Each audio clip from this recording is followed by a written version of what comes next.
It's 11:14 on a Tuesday morning. You order a phone charger. You don't think about it again.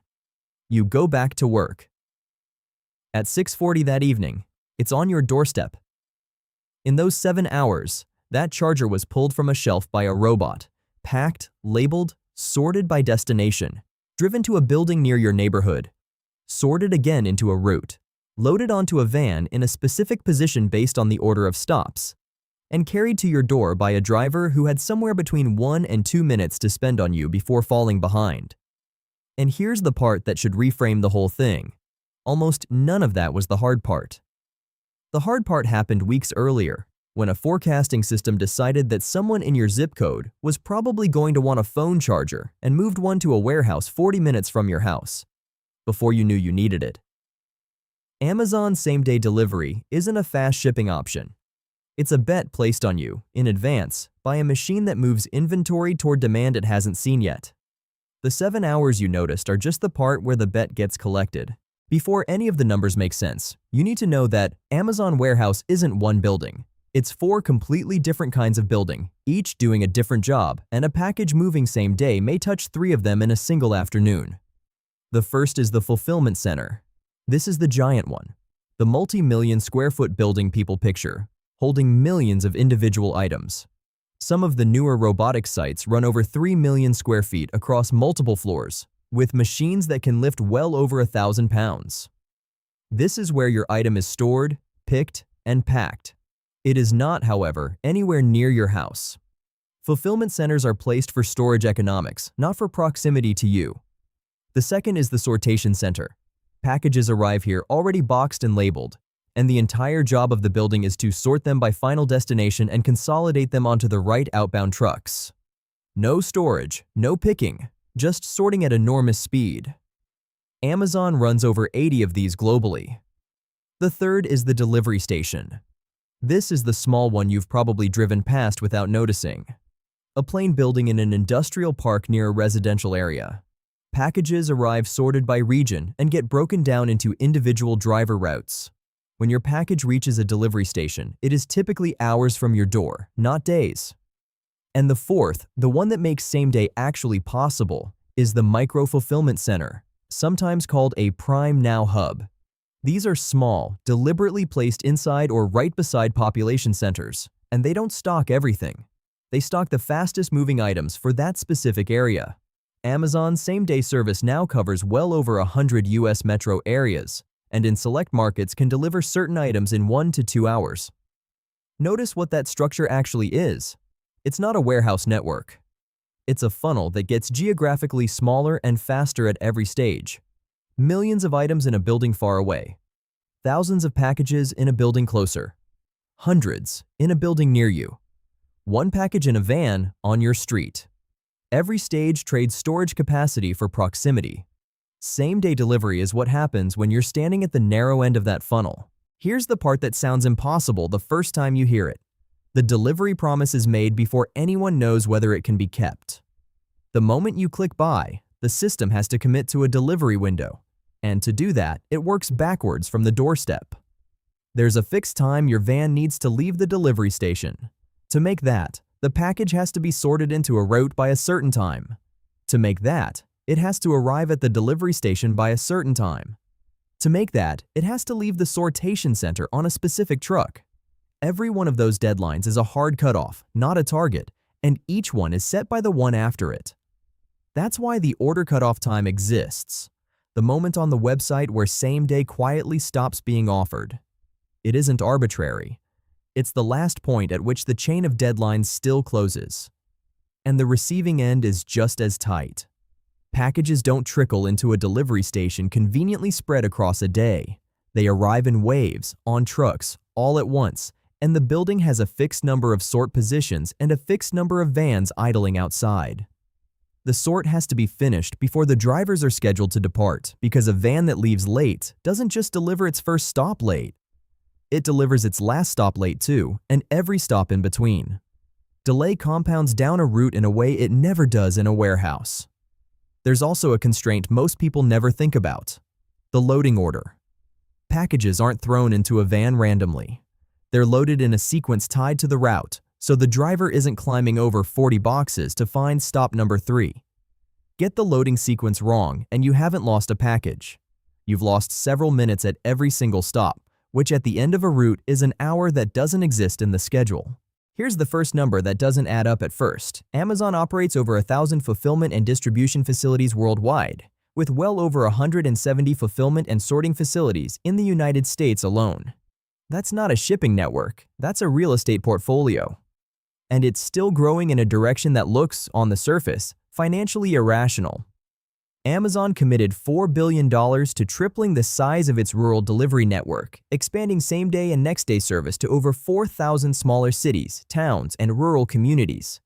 Rural delivery is the least efficient delivery there is. Longer drives, fewer stops per mile, more fuel per package. On a per-package basis, it loses to dense urban routes every time. So why spend $4 billion getting slower and less efficient on purpose? Because same-day delivery isn't sold per package, it's sold as a membership. The value of the network isn't the margin on one charger. It's whether a household believes that ordering from Amazon is always the fastest option available to them. Once someone believes that, their default changes, and they stop comparison shopping. The $4 billion isn't buying delivery capacity, it's buying the belief in 4,000 more towns. That's the structural insight worth holding on to. The buildings aren't sized to today's orders. They're sized to the orders the company expects to create by existing. Every fulfillment center is a bet that demand will grow into it, and the ones that are wrong sit half empty for years, quietly absorbing rent, taxes, and utilities in a corner of the balance sheet nobody talks about. Now here's the cost that doesn't appear on any invoice, and it's the one the entire speed of this system is actually purchased with: measured time. Every station in the chain runs on a clock. Items scanned per hour at a pick station. Packages sorted per hour. Stops completed per hour on a route. In some markets, a delivery driver may be expected to complete a delivery every 1 to 2 minutes across a shift. These aren't loose guidelines. They're measured, logged, and compared. That measurement is what makes the whole funnel work. It's also, according to a substantial body of regulatory and congressional findings, what makes it dangerous. A U.S. Senate committee investigation published in 2024 examined Amazon's own internal data. It found that around Prime Day in 2019, Amazon's OSHA recordable injury rate, the injuries a company is legally required to report, exceeded 10 per 100 workers, more than double the warehouse industry average. And when the committee included injuries the company was not required to report, the total rate for that period came to just under 45 per 100 workers. The committee's conclusion was that peak periods, Prime Day, the holiday season, are the most dangerous times in the network, driven by high volume and pressure to work faster.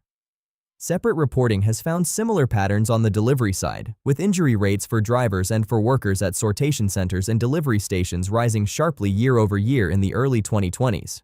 And in January 2023, OSHA cited Amazon facilities in Florida, Illinois, and New York for exposing workers to ergonomic hazards. Amazon disputes these characterizations. The company has said it reduced its recordable incident rate by 28% and its lost time incident rate by 75% since 2019, has argued the Senate report relied on years-old documents and a partial view of the data, and points to safety investments including camera systems it credits with cutting vehicle accident rates substantially. Both of those things can be true at once, and for a logistics channel that's the interesting part.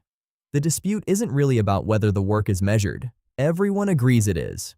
The dispute is about what the measurement costs. Because the speed you experience as a customer is, mechanically, the sum of a very large number of very small time savings, extracted at every station, on every shift. That's not a moral observation. It's how the system is engineered. The 2-minute delivery window is the product. And it produces a second cost that shows up in the financials rather than the headlines: turnover. A network that runs on high-intensity, high-measurement work has to continuously replace the people doing it, which means perpetual recruiting, perpetual onboarding, and perpetual training of new staff into safety-critical roles, during the exact peak periods when the network is least able to absorb inexperience. You'd assume that when you click buy, that's when the delivery starts. The system receives your order, finds your item, and begins moving it toward you. That's wrong. And understanding why is the single thing that explains how same-day is physically possible. By the time you order, the item is already near you. It was moved there weeks or months ago. Amazon's inventory placement is driven by forecasting. Systems that predict what will sell and, crucially, where it will sell, then position stock accordingly before demand appears. Inventory doesn't sit in a random warehouse. It's distributed across the network based on where the model expects it to be wanted. The company isn't shipping products to customers. It's shipping products toward probable customers, continuously, in the background, and then waiting. Which means the 7 hours you experience as incredibly fast delivery is not the system moving an item across the country. It's the system collecting an item it already parked 20 miles from your house on a hunch. A hunch built from your zip code's purchase history, seasonality, weather, local demographics, and 1,000 other signals. This is also why same-day availability is so strangely uneven. Why one item arrives tonight and a nearly identical one takes 3 days. It's not about the item's size or value. It's about whether the forecast put that specific item in a building near you. Same day isn't a service level you buy. It's a report card on how well the model predicted your neighborhood. And it reframes what the $4 billion rural expansion is actually purchasing. It's not more trucks. It's more forward positions, more places to park inventory speculatively, closer to more people, so that more items are already nearby when the click finally comes. The delivery didn't start when you ordered. It started when a model decided you probably would. It's December 23, 2013. Amazon is taking last-minute Christmas orders with a promise. Order today, and it arrives by Christmas Eve. The warehouses do their job. Orders are picked, packed, and handed off to the carriers on time. Amazon would later state correctly that it tendered those packages to the delivery companies on schedule. Everything inside Amazon's own walls works. The problem is everything outside them. That year, the calendar was short. Thanksgiving fell late, compressing the entire shopping season into fewer days. Online orders surged. Volume was running dramatically above the prior year. And winter storms had already snarled parts of the country, creating a backlog in the Dallas area before the final rush even started.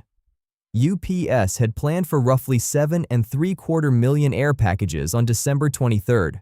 It received far more than that. On its own service update, the company acknowledged the plain version of what happened. The volume of air packages exceeded the capacity of its network. FedEx had problems too, on a smaller scale. An estimated 2 million packages went undelivered on Christmas Eve, most of them stranded inside the UPS network. And UPS did not run deliveries on Christmas Day. The customer-facing fallout was immediate. Amazon sent messages to affected customers citing a failure in the UPS transportation network, refunded shipping charges, and issued $20 gift cards. Other retailers did the same. A U.S. senator publicly called on UPS to refund customers. And on Christmas morning, in a lot of houses, a specific present wasn't there. Here's the part worth sitting with. Amazon's fulfillment operation performed. The failure was entirely in the last mile. The one segment of the chain Amazon didn't own, didn't control, and couldn't fix in the moment. The company had built a machine capable of making a promise it did not have the infrastructure to keep because the final step belonged to someone else. So the response wasn't to stop making the promise. It was to buy the missing step. In the years after 2013, Amazon built out its own logistics arm at enormous scale. Its own delivery stations, its own vans, its own contracted delivery partners, its own air cargo operation. Today, Amazon Logistics handles a large share of the company's own packages, and Amazon has become one of the largest parcel carriers in the United States, handling billions of packages a year domestically. The 2013 meltdown is usually told as a story about bad weather and a bad week. It's better understood as the moment the company learned that if your promise depends on someone else's capacity, it isn't really your promise. Everything about same-day delivery, the delivery stations, the vans, the drivers, the whole owned last mile, is downstream of one Christmas Eve when 2 million packages didn't move. Let's put the actual scale into numbers. In 2025, Amazon delivered more than 13 billion items same day or next day globally, including over 8 billion in the United States alone. Break that down. 8 billion US items in a year is roughly 22 million per day. Every day, including the slow ones. On the network side, Amazon handles over 6.3 billion packages annually in the US, around 28% of the country's parcel volume, making it the second largest parcel carrier in the nation behind only the Postal Service. The infrastructure carrying that, over 1,000 fulfillment and distribution facilities globally, more than 80 sortation centers, and a delivery arm that handles roughly 46% of the company's own packages, with the remainder going to UPS, FedEx, and USPS. The expansion budget, $4 billion to triple the rural network by the end of 2026, reaching 4,000+ additional communities. Now hold all of that against what you actually experienced. You ordered a charger at 11:14. It arrived at 6:40.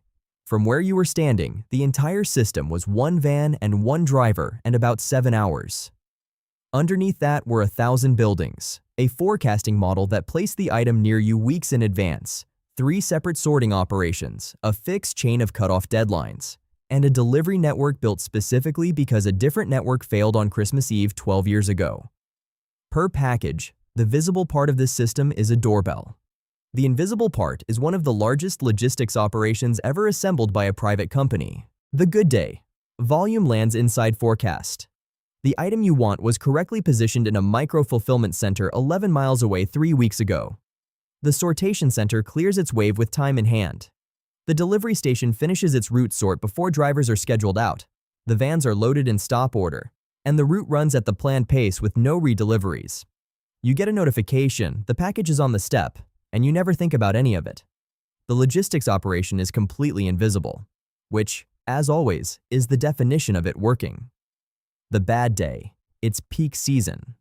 Volume runs above forecast, so the buildings are staffed with a high proportion of recently hired temporary workers in the exact period when injury rates historically rise. A storm slows inbound trucks, so the sortation wave arrives late and compressed. The delivery station's sort now finishes after drivers were scheduled to leave, so every van departs behind. Routes designed for a delivery every minute or two run over.